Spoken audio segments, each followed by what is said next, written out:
दोस्तों जब मैं कंप्यूटर में एक नया स्किल सीखने के लिए गया था, 10th के बाद करीब 15 या 16 साल की उम्र होगी, उस टाइम पे मैंने कंप्यूटर कोर्स सीखने के लिए गया था। अपनी छोटी सी बुद्धि से मैं अपने टीचर को ये क्वेश्चन किया, सर मैं ये जो कोर्सेज सीख रहा हूँ कंप्यूटर में, ये जो कोर्सेज सीख रहा हूँ, पैकेजेस सीख रहा हूँ, इसमें मुझे फायदा क्या होगा, इसको मैं क्यों सीखूं। तब मुझे मेरे टीचर ने बहुत अच्छे से प्यार से, तुम जो फॉर्मल एजुकेशन अभी कंटिन्यू कर रहे हो ये भले ही काम आए या ना आए फ्यूचर में, लेकिन किसी एक स्किल आपको जिंदगी में बहुत ऊपर लेके जाता है। तब मैंने उस टीचर की बात को बड़े हल्के में ले लिया था। कोर्स खत्म होते तक भी उस टीचर की बात को मैंने हल्के में ले लिया था, लेकिन मुझे अपने टीचर के डर से पढ़ना होता था। बहुत कुछ ऐसे टेक्निकल दुनिया के बारे में मुझे जानने के लिए मिला उस टाइम उस टीचर्स की वजह से। मेरा उम्र अभी 25 साल है, मेरे उम्र के लड़के अभी घूम रहे हैं बाइक लेके, लड़कियों के पीछे घूम रहे हैं, लेकिन एक ही स्किल ने मुझे बहुत आगे तक लेके आया। ऐसे ही मैं एक स्किल के बारे में आज बात करूंगा जो है माइक्रोसॉफ्ट एक्सेल। मैं इसी की ऊपर ही वीडियो बनाता हूं, और भी टेक्निकल्स वीडियोस हैं, मैं धीरे धीरे आगे आएगा, लेकिन आज बात करूंगा माइक्रोसॉफ्ट एक्सेल। माइक्रोसॉफ्ट एक्सेल में आप बहुत कुछ काम कर सकते हो। अगर ये स्किल आप सीख जाते हो तो आपको फाइनेंशियली बहुत कुछ सपोर्ट मिलेगा। कहीं भी आप चले जाओ, आपको वहां पे आपको बड़ी आसानी से जॉब मिल जाएगा। तो आज बात करूंगा माइक्रोसॉफ्ट एक्सेल में एक और नया फीचर्स के बारे में जो है टेबल्स। देखिए एक्सेल में टेबल फॉर्मेट में हम जो भी डेटा बनाते हैं टेबल फॉर्मेट में बनाते हैं, लेकिन एक्सेल ऐसा होता है जो भी डेटा हम बनाते हैं उसको टेबल बाद में मानता है। अगर हम एक्सेल का जो फीचर्स टेबल फीचर्स है उसको यूज कर सकते, या फिर माइक्रोसॉफ्ट एक्सेल का बनाया हुआ टेबल फॉर्मेट को यूज करें, या फिर हम खुद के लिए एक प्रोफेशनल टेबल डिजाइन भी करें, लेकिन टेबल फॉर्मेट हमें करना चाहिए, उसके बाद ही एक्सेल उसको टेबल फॉर्मेट मानेगा। और आप अपने टेबल के ऊपर टेबल फॉर्मेट को अप्लाई करने के बाद आपको बहुत ही फायदा होगा और आपके डेटा बहुत ही प्रोफेशनल तरीके से आपको दिखाई देगा, और उस डेटा पे आप बहुत ही आसानी से बड़े बड़े काम भी कर सकते हैं। तो चलिए बिना देरी के चलते हैं कंप्यूटर स्क्रीन के ऊपर, वहां पे देख लेते हैं माइक्रोसॉफ्ट एक्सेल में जो भी डेटा बनाते हैं टेबल फॉर्मेट को कैसे यूज कर सकते हैं और टेबल फॉर्मेट को यूज करने का क्या फायदा होगा। दोस्तों अगर आप इस चैनल पर नए हैं तो चैनल को अभी सब्सक्राइब कीजिए, बेल आइकन को प्रेस कीजिए, अपने दोस्तों को भी शेयर कीजिए, लाइक कर दीजिए, एक लाइक कर दीजिए, दिल से एक लाइक कर दीजिए। इसके लिए आपको एक पैसा भी नहीं खर्च करना पड़ेगा, बस आपको दिल बड़ा होना चाहिए। अभी सब्सक्राइब कर लीजिए।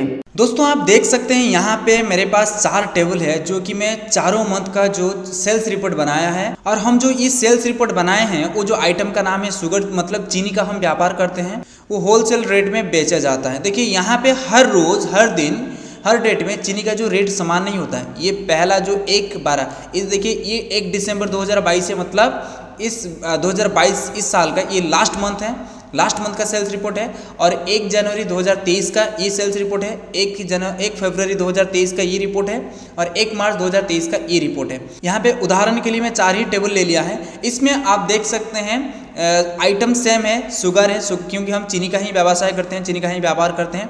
क्वांटिटी अलग अलग है, और यहाँ पे उसका जो टोटल आया है, टोटल इस महीने का टोटल जो बेचा गया है दिसंबर का 20,322, यहाँ पे 20,511, यहाँ पे 28,057 रुपीज़ करके, यहाँ पे 17,954। यहाँ पे देखिए 4 टेबल है, इस 4 टेबल में मुझे यहाँ पे टेबल फॉर्मेट को यूज़ करना है। दोस्तों टेबल फॉर्मेट को यूज़ करने के लिए यहाँ पे हम पहले वाले टेबल में हम टेबल फॉर्मेट को यूज़ करेंगे, लेकिन आपको यहाँ पे ध्यान रखना होगा जो मर्ज सेल है जिसमें हम 1 दिसंबर 2022 लिख रखे हैं, ये मर्ज सेल है, इसको हम मर्ज किए हैं। इस सेल को छोड़ के बाकी जो सेल है, मतलब जो हेडिंग, जहाँ से हेडिंग शुरू हुआ है आपका जो कलम है, date, item, quantity, rate, unit of measure, जैसे कि यूनिट हर आइटम का यूनिट होता है ना, केजी, लीटर, ऐसे ही यूनिट और टोटल अमाउंट, इस वाले सेप को आपको नीचे तक ड्रैग कर लेना है। जैसे ही ड्रैग करेंगे इसको भी छोड़ देंगे आप, क्योंकि ये भी मर्ज इन सेंटर हुआ है, इसको आप छोड़ देंगे, सिलेक्ट करेंगे और यहाँ पे आएंगे फॉर्मेट्स में, फॉर्मेटेड टेबल्स। फॉर्मेटेड टेबल में आएंगे तो आपको बहुत सारे टेबल फॉर्मेट यहाँ पे दिखाई देगा, जो कि माइक्रोसॉफ्ट एक्सेल की तरफ से पहले से ही फॉर्मेट हो चुका है। अगर आप नया टेबल स्टाइल आप बनाना चाहेंगे तो आप न्यू टेबल स्टाइल के ऊपर क्लिक कर सकते हैं, लेकिन मुझे टेबल स्टाइल जो है उसको यूज़ करना है। आप यहाँ पे भी टेबल स्टाइल, कोई भी स्टाइल जो भी आपको पसंद है आप यहाँ से सिलेक्ट कर सकते हैं, या फिर आप जाएंगे इंसर्ट में, यहाँ पे देखिए टेबल फॉर्मेट में एक टेबल ऑप्शन है, इसके ऊपर क्लिक कीजिए। जैसे ही क्लिक करेंगे आपके डेस्कटॉप में क्रिएट टेबल लिख के एक छोटा सा डायलॉग बॉक्स आ रहा है। इसमें आपको जो पहले से ही आपने टेबल सिलेक्ट कर लिए थे उसी टेबल का सिलेक्शन यहाँ पे दिखाई दे रहा। अगर आपको कोई बड़ा टेबल सिलेक्ट करना है तो आप इसको हटा के टेबल्स का साइज यहाँ पे बढ़ा करके सिलेक्ट कर सकते हैं। लेकिन इतने में ही हमारा डेटा है तो इसलिए मैं इतने ही सिलेक्ट कर लेता हूँ और यहाँ से इसको ओके कर लेता हूँ। ओके करने से यहाँ पे ओके करने से पहले आपको यहाँ पे एक ऑप्शन दिखाई दे रहा होगा माई टेबल एज हेडर्स। आपके टेबल में क्या हेडर्स है उसमें आपका फिल्टर लग जाएगा, इसके ऊपर क्लिक कीजिए और यहाँ से इसको ओके कीजिए। जैसे ही ओके करेंगे देखिए आपका जो फॉर्मेट जो आपका टेबल था वो टेबल फॉर्मेट में कन्वर्ट हो चुका है। और यहाँ पे भी आप चाहेंगे तो इसको सिलेक्ट कर सकते हैं। सिलेक्ट करके शॉर्टकट की के माध्यम से आप टेबल फॉर्मेट को यूज़ कर सकते हैं। शॉर्टकट की है Ctrl+T, Ctrl+T लगाएंगे और यहाँ पे भी आप इसको ओके करेंगे। यहाँ पे भी आप इसको सिलेक्ट करेंगे और यहाँ पे Ctrl+T लगा के इसको भी ओके प्रेस करेंगे और यहाँ पे इसको भी सिलेक्ट कर लीजिए और यहाँ पे Ctrl+T लगा के इसको ओके कीजिए। जैसे ही ओके करेंगे आपका देखिए आपका जो 4 टेबल यहाँ पे बनके तैयार हो चुका है। अगर आपको यहाँ पे टेबल का नेम चेंज करना है तो आप चेंज भी कर सकते हैं। मैं यहाँ पे आता हूँ, जैसे आप टेबल फॉर्मेट देखिए बाहर क्लिक करेंगे तो आपको टेबल टूल्स यहाँ पे दिखाई नहीं देगा, क्योंकि आपका जो डेटा है टेबल फॉर्मेट में कन्वर्ट हो चुका है। उसी डेटा को आप सिलेक्ट कीजिए। जैसे ही सिलेक्ट करेंगे टेबल टूल्स आ जाएगा।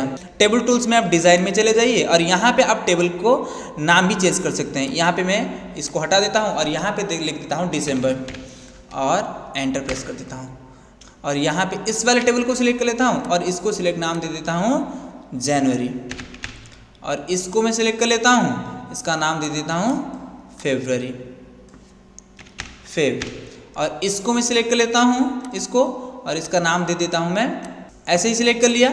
अगर यहाँ पे मुझे कोई सेल को कोई टेबल है, यहाँ पे मान लीजिए 4 टेबल नहीं 40 टेबल है, अगर आपको किसी एक टेबल पर जाना है बस आपको उस टेबल का नाम लिखेंगे तो तुरंत चला जाएगा। इसके लिए आपको कीबोर्ड में कंट्रोल के साथ जी बटन प्रेस करना होगा और यहाँ पे आपको आना है दिसंबर में या फिर आपको जनवरी में आना है तो आप जनवरी के ऊपर क्लिक करेंगे और यहाँ से इसको ओके करेंगे। जैसे ही ओके करेंगे तो आपका जो डेटा है जनवरी है वो अपने आप यहाँ पे सिलेक्ट हो जाएगा।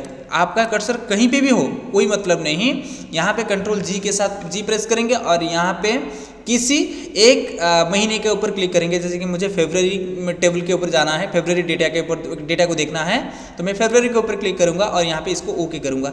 जैसे ही ओके करूंगा यहाँ पे देखिए हमारा जो फरवरी का जो डेटा है पूरी तरह टेबल सिलेक्ट हो चुका है। ये बहुत ही आसान है इसको टेबल फॉर्मेट को यूज़ करना।